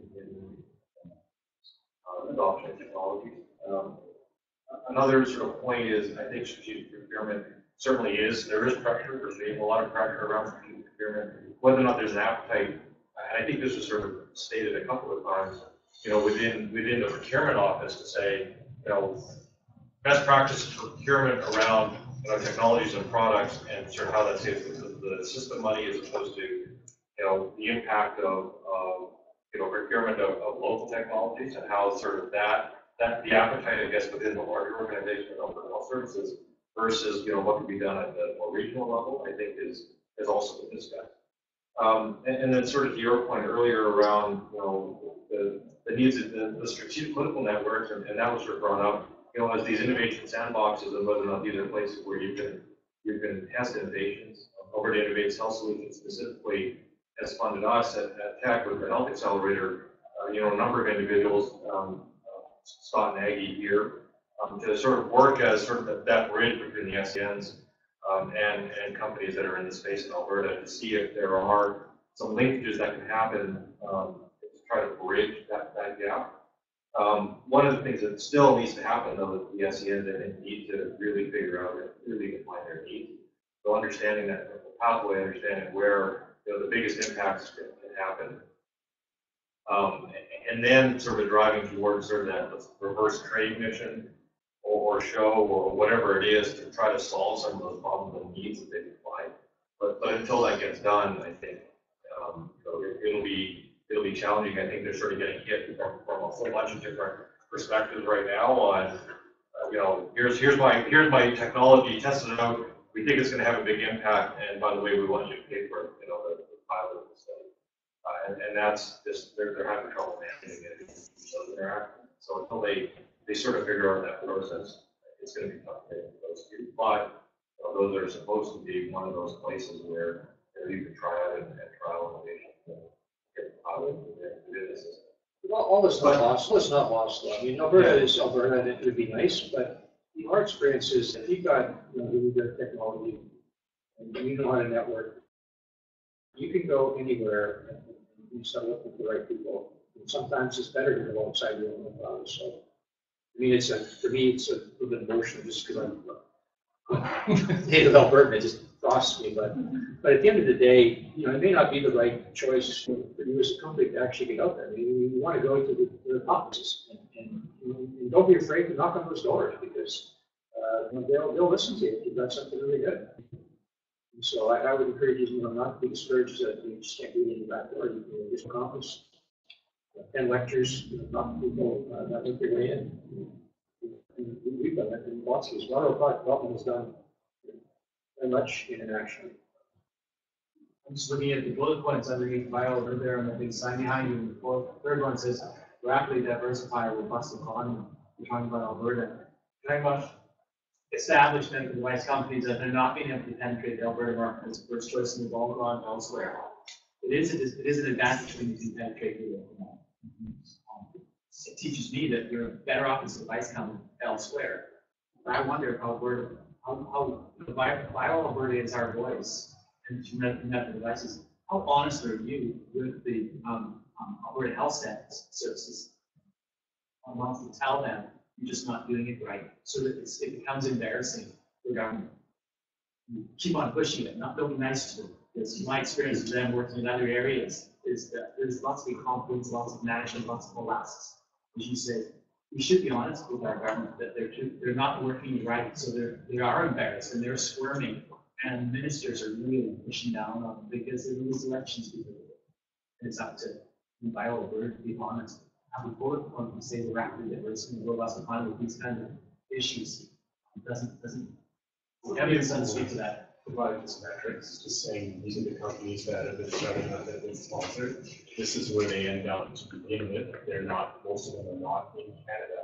So this would be kind of, yes, it's a lot easier because when they see there's an outflux of companies after they're investing, I mean, that's probably not something that they see, right? So maybe we don't have to approach to do certain companies to be able to work. So It's not very logical. Just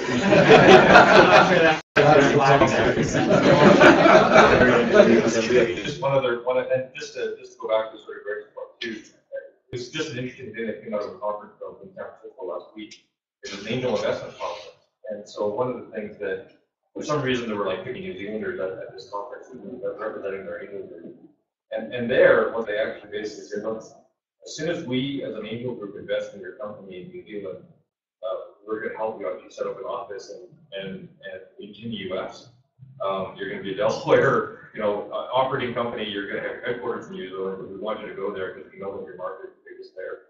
And I mean, it is a different approach, it's a different mindset, but there are opportunities in other markets, and that's part of it. Well, on that note, it actually did turn into a medical device company roundtable in the end. That was good.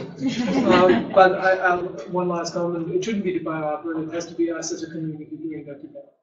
BioAlberta must have a role in that, but I think that's about that. I think we have to take that on as a community, whatever it takes. And the other, in other areas, I work with others to the minister from the established group have an impact because they're going, oh, really? How am I going to respond to this? And then when not respond, they're trying to respond. That's some constructive solutions. Thanks to our panel. And point well taken. It is our time, especially in the announcements, that diversification is very much on the forefront because as soon as the commodity prices drop and the provincial coffers are reduced, so it is our opportunity, and we have to be able to articulate it the right way as to why we're important to the diversification of the economy is our role, and we certainly want to work with our community to do so effectively. So a very warm thank you to the panel for being honest and taking the time and sharing your experiences. I think that sometimes we collectively underestimate how much expertise there actually is within Alberta in various pockets and accomplishments, and they're quiet often, so it's nice to hear that there's some successes and then there's some growth and potential. So, and the sharing of that information is incredibly important. So thank you for coming out, and if we can be that connector so that you can share those experiences, we'd really like to do so. So thanks again, and also I'd be remiss if I didn't say that there was a little team working behind the scenes to make this all possible. We've got Nicola here and Michael and Donna and Sunny back in the office and experimenting with our podcast. So thank you for bearing with us. I think we've had a few glitches and we hope to have more of these in the future, and any feedback that you can provide us, we'd be very happy. So thanks, and we've got the next phase. We've got some tours coming up, but first technology break, and then we'll have a little networking. So tour or technology. Tour or technology. Yes. Okay. So you've got choices. Right. Thank you again to the panel.